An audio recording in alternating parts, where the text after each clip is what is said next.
Welcome to the channel. आज lecture रे आमे ब्लीडिंग टाइम एवं क्लॉटिंग टाइम उपरे डीपली डिस्कस करबा। एथिरे यार मेथड्स आर प्रोसीड्यूर कोन कोन रहउची, नॉर्मल वैल्यूज एवं क्लिनिकल सिग्निफिकेंस रो कंप्लीट नोट्स रहबो। देरी न करी स्टार्ट करबा।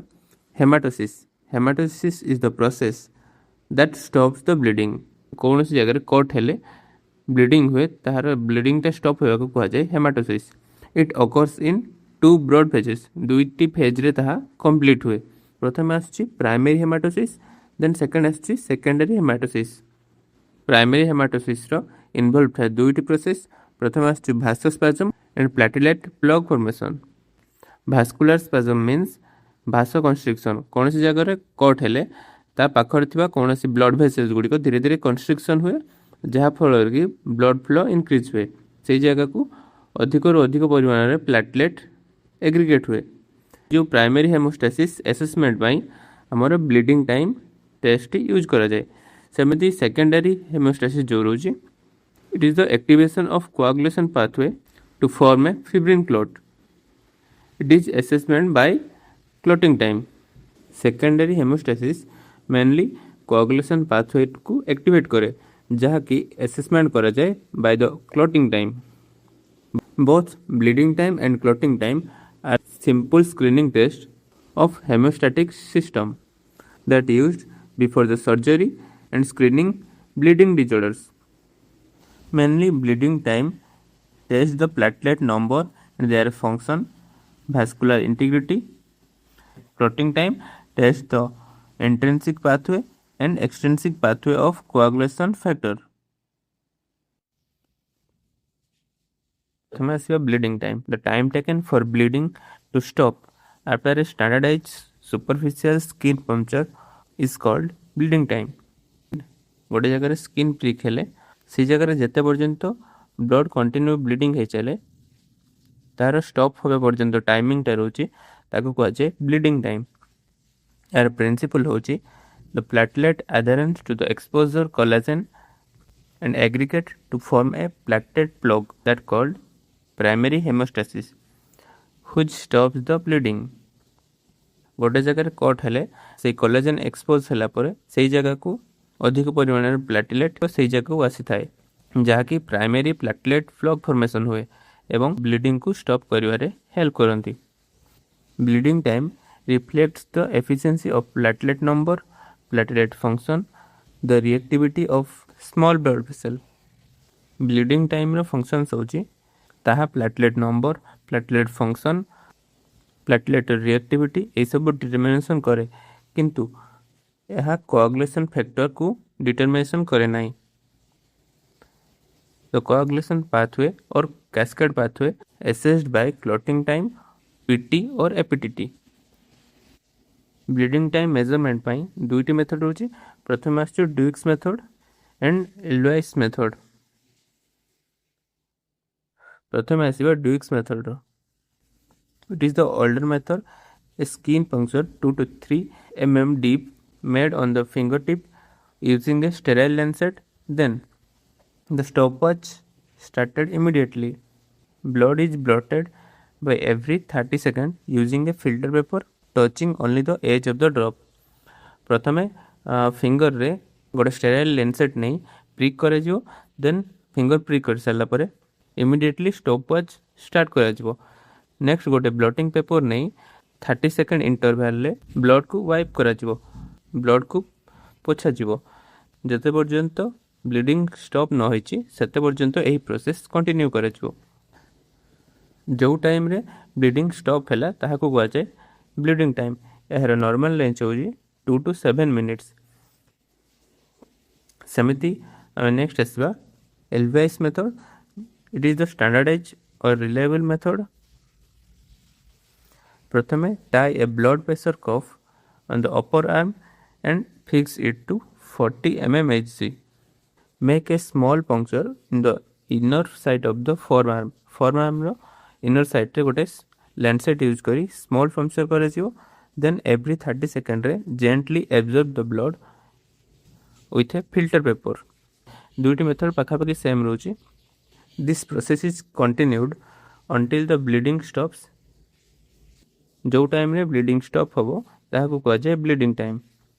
यार मध्य नॉर्मल रेंज होची 3 to 8 मिनिट्स।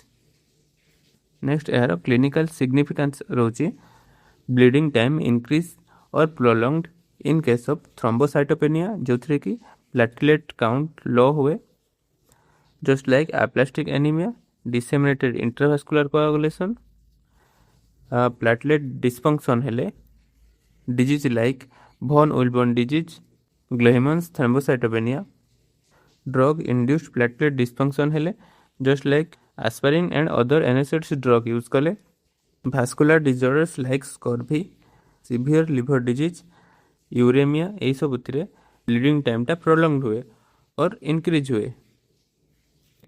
नेक्स्ट आसवा क्लॉटिंग टाइम उपरे।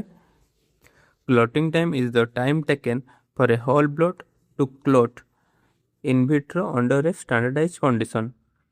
बॉडी बाहर ब्लड क्लॉट होगापाई जो टाइम लगे ताको कह जाए क्लॉटिंग टाइम। ब्लीडिंग टाइम होची बॉडी जेते पर्यंत हम ब्लड बाहरुची और ब्लीडिंग होची ताको कह जाए ब्लीडिंग टाइम। क्लॉटिंग टाइम होची जो ब्लड बाहर सारा पर ताहा केते समय रे जमाट बांधुची और क्लॉट होची ताको कह जाए क्लॉटिंग टाइम।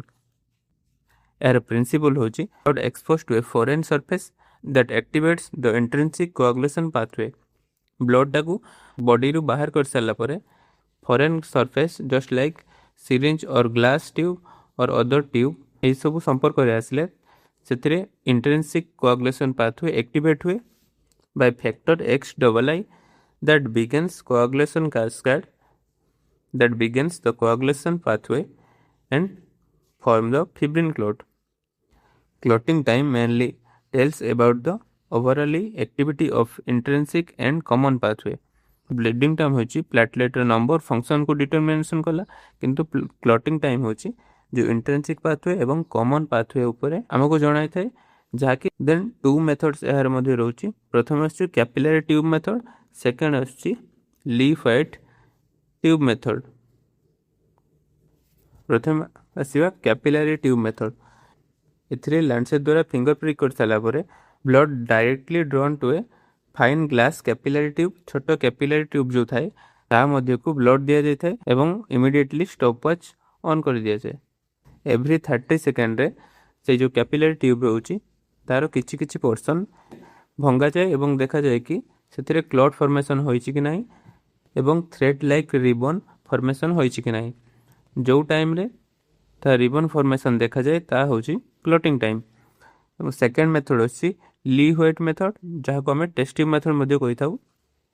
एथिरे 2 to 3 क्लीन ग्लास ट्यूब नि जाए डायरेक्टली भेनस ब्लड कलेक्शन कर सारा पर 1 ml लेखे सबू टेस्ट ट्यूब रे ब्लड फिल कर जाए एवं स्टॉपवॉच स्टार्ट कर जाए। After 2 minutes each test tube को जस्ट स्लाइटली टिल्ट कर देखा जाए कि ताहा क्लॉट होइछि कि नहीं। And clotting time is recorded as the time taken for the blood in the last tube to clot completely. जो टाइम रे तीनटी जाक ट्यूब रे ब्लड क्लॉट हो से टाइम को धरा जाए क्लॉटिंग टाइम बोली। नेक्स्ट यार नॉर्मल रेंज रोची कैपिलरी ट्यूब रो नॉर्मल रेंज रोची 2 to 5 मिनिट्स क्लॉटिंग टाइम। से परे ली व्हाइट मेथड रोची 4 to 9 minutes. Prolonged clotting time देखा जाए गौथरे ना deficiency of coagulation factors just like haemophilia A, haemophilia B, सेमिति सीवियर लिवर डिजीज रे जो थे कि कोआगुलेशन फैक्टर्स लिवर सिंथेसिस हो पारे ना एवं क्लॉटिंग टाइम डिले हो जाए। सेपरी डिसेमिनेटेड इंट्रावास्कुलर कोआगुलेशन, सेपरी anticoagulant therapy in heparin therapy एवं विटामिन के डेफिशिएंसी रे देखा जाए एवं मासिव ब्लड ट्रांसफ्यूजन रे मध्य क्लॉटिंग टाइम डिले देखा जाए। ओके यही सब थिला ब्लीडिंग टाइम एवं क्लॉटिंग टाइम उपरे लेक्चर एवं नोट्स वैल्यूएबल थिले लाइक एवं शेयर करो, सब्सक्राइब कर बेल आइकन टी को प्रेस करो जेमिति नेक्स्ट लेक्चर मिस न हो। Thanks for watching.